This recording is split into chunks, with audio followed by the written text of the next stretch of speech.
Wakati Waislamu duniani kote walikuwa wakisherekea sikukuu ya Eid al-Adha, hali ilikuwa vivyo hivyo katika eneo la Shanzu, huku wakazi wakijumuika kwa furaha na mshikamano mkubwa.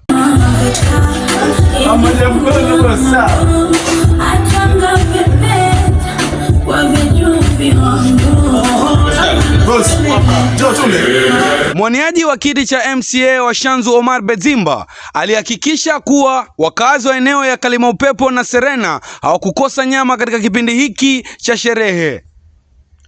Mimi nashukuru Mungu atusaidie tuje tukutane tena, apate cheo, tutamsaidia pia sisi wetu kutuangalia mambo ya chakula, mambo ya nini.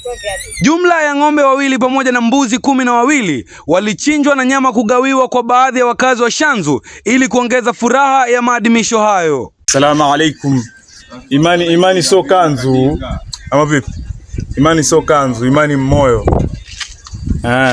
Idi imekuwa tu fiti mazee. Zungumza wakati wa shughuli hiyo, Omar Bezimba alisema kuwa lengo lake lilikuwa ni kutoa shukrani kwa jamii pamoja na kuonyesha upendo kwa majirani bila kutarajia chochote kama malipo. Alieleza kuwa kuona watu wakifurahia Eid kwa amani na furaha ni jambo linalompa moyo mkubwa.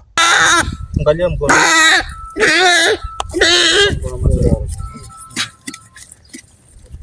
Maadhimisho hayo yaligubikwa na nyuso za furaha na bashasha, huku wakazi wakishukuru kwa ukarimu huo. Wengi waliopata angalau kilo 1 au 2 za nyama walieleza furaha yao na kusema kuwa Eid ya mwaka huu itabaki kuwa ya kukumbukwa katika maeneo ya Kalimaupepo na Serena.